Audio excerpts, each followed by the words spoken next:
पांढऱ्या दुधातले हे काळे बोके यांना निवडणुकीतला पराजय पचवता आला नाही। हे काँग्रेस आणि राष्ट्रवादीचे आहेत आणि याच्यामध्ये थोरातांचा पराभव झाला।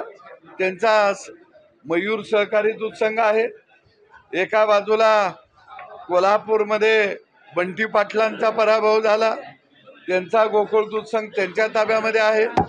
लागताच दुधाचा भाव डायरेक्ट 3 रुपये कमी झाला आहे। यातले बहुसंख्य दूध संघ जे आहेत ते याच पराभूत उमेदवारांच्या नेतृत्वात आहेत असं देखील कळतंय। काय नेमकं सांगायचं? महाराष्ट्र विधानसभेची निवडणूक झाल्यानंतर महाराष्ट्रातील सहकारी दूध संघ आणि कोऑपरेटिव्ह दूध संघांनी प्रति लिटर 3 रुपये दुधाचा भाव कमी केलेला आहे। निश्चितच पांढऱ्या दुधातले हे काळे बोके यांना निवडणुकीतला पराजय पचवता आला नाही।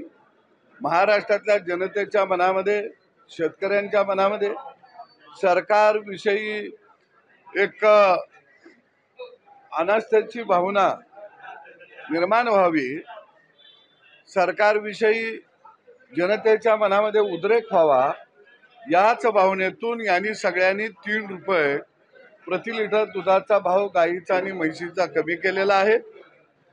निश्चितपणानं सरकारनं याची दखल घ्यावी। येणाऱ्या सरकारकडे आम्ही मागणी करू, अशा दूध संघांच्या वरती कारवाई करण्यात यावी। कारण दुधाचा भाव किती असावा याचं एक धोरण सरकारनं, शासनानं निश्चित केलेलं आहे आणि त्या धोरणापेक्षा हे दूध संघ जाणीवपूर्वक राज्यातल्या दूध उत्पादकाला वेठीला धरत आहेत, ते योग्य नाही आणि निश्चितच सरकार याची गंभीर दखल घेईल। कोणाकोणाचे दूध संघ आहेत करू शकता? कारण गोकुळ असेल, तुमच्या ह्याच्यातलं देखील आहे, हे सगळे दूध संघ जे आहेत हे काँग्रेस आणि राष्ट्रवादीचे आहेत आणि याच्यामध्ये थोरातांचा पराभव झाला। त्यांचा मयूर सहकारी दूध संघ आहे। एका बाजूला कोल्हापूरमध्ये बंटी पाटलांचा पराभव झाला, त्यांचा गोकुळ दूध संघ त्यांच्या ताब्यामध्ये आहे। जयंत पाटलांचा अपेक्षाभंग मतदारसंघातल्या जनतेनं केली, त्यांचा राजाराम बापू सहकारी दूध संघ आहे आणि प्रायव्हेट सगळे जे संघ आहेत ते यांचे राष्ट्रवादी आणि काँग्रेसवाल्यांचे आहेत। निश्चितपणानं त्यांना पराभव पचवता आला नाही। त्या पराभवाचा राग महाराष्ट्रातल्या दूध उत्पादक शेतकऱ्यावरती काढत आहेत।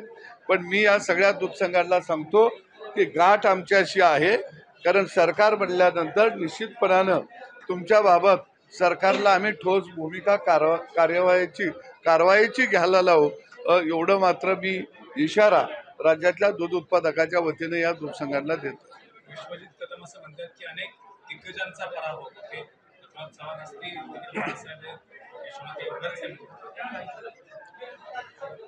विश्वजित कदमांना दिग्गज कोण याची व्याख्या स्वातंत्र्यानंतर पहिल्यांदा कळली असावी असं मला वाटत होतं, पण ती कळली नाही। लोकशाहीमध्ये भारतरत्न डॉक्टर बाबासाहेब आंबेडकरांनी जो मताचा अधिकार दिलाय, ते झोपडीतला माणूस सुद्धा आपला राजा कोण असावा हा ठरवू शकतो, एवढा मोठा अधिकार भारतरत्न डॉक्टर बाबासाहेब आंबेडकर यांनी दिलेला आहे। विश्वजितजी दिग्गज, लोकशाहीमध्ये जनता असते, दिग्गज हा नेता किंवा एखादा व्यक्ती असू शकत नाही आणि म्हणून खऱ्या अर्थानं पहिल्यांदा प्रस्थापितांच्या वाड्यांना सुरुंग लागला आणि तो सुरुंग लावण्याचं काम हे एकनाथ शिंदे साहेबांच्या माध्यमातून देवेंद्रजी असतील, अजितदादाही असतील, आमच्याबरोबर ते आहेत, यांनी ते काम केलं आणि अखेला देवेंद्र क्या करेगा तो क्या कर सकता है, ये सब दिग्गजों को समझ में आना चाहिए ऐसा मुझे लगता है। आणि म्हणून मला वाटतं विश्वजित तुमच्या सरंजाईशाहीपणाला खऱ्या अर्थानं मूठ माती या महाराष्ट्रामध्ये दिली गेली आणि ती माझ्या मायमौलीनं दिली।